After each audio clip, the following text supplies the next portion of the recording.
we are going to talk about syllable division, dividing words into syllables, and that helps us read longer words. A syllable is one unit of pronunciation.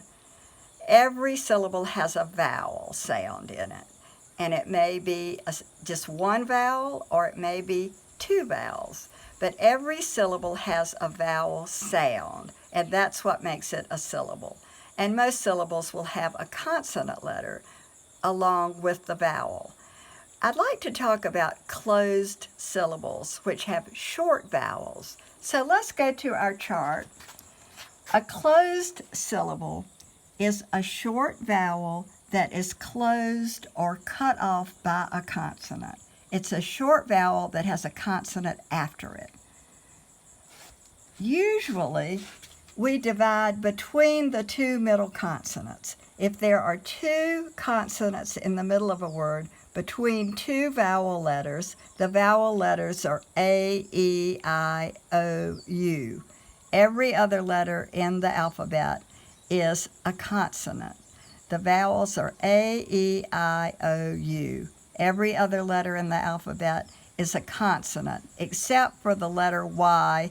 Sometimes when it comes later in the word, it stands for the vowel I, so it can be a vowel.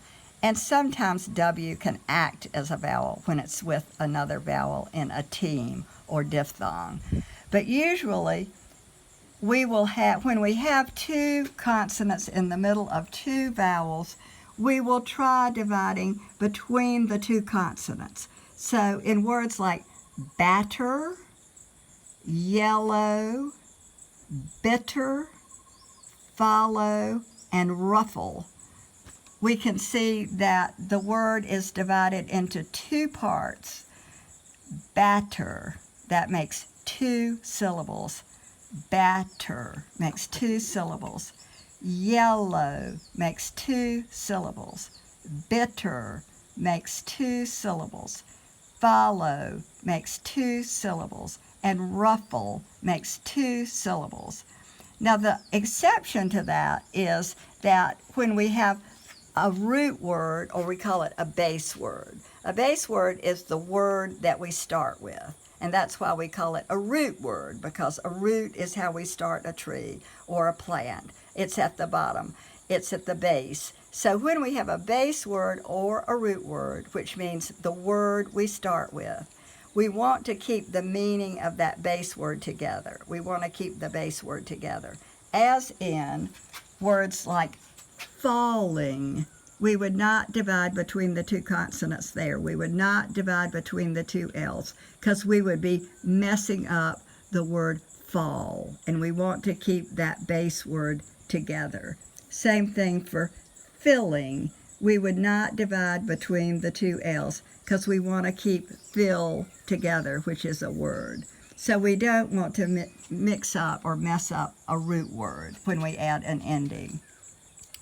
Now, the next pattern for syllable division is an open syllable. So let's talk about open syllables, and that would be a long vowel at the end of an accented syllable.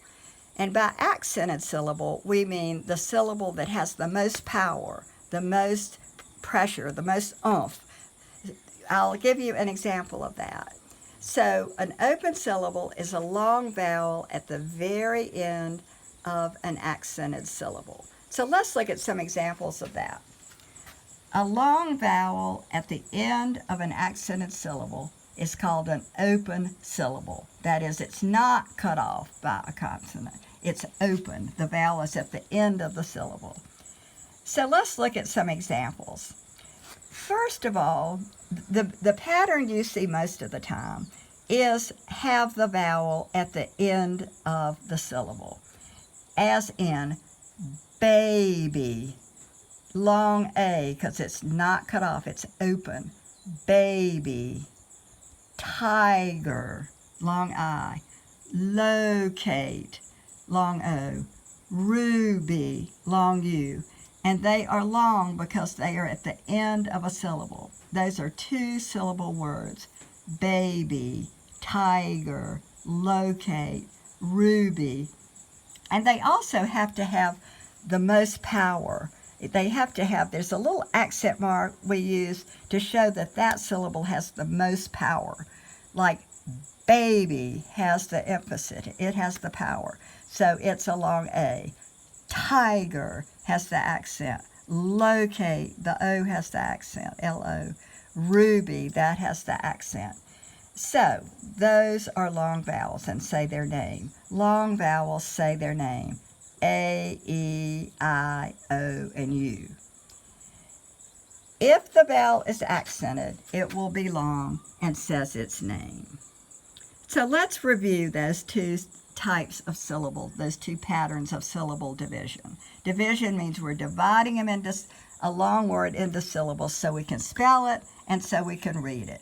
So a closed syllable is a short vowel, and short vowel sounds we have reviewed before. That is, A says A, E says E, I says I, O says ah, and U says We've talked about those short vowel sounds, and they are usually found in a closed syllable when there is a consonant after the short vowel. In an open syllable, it is a long vowel sound, so it says its name. A, I, O, U. Those say their name because they are open and have the accent. I hope that's helped you with dividing longer words into syllables, which really does help us spell the word and pronounce the word. So reading and spelling both need syllable division as the students get older and encounter longer words. We hope this helps.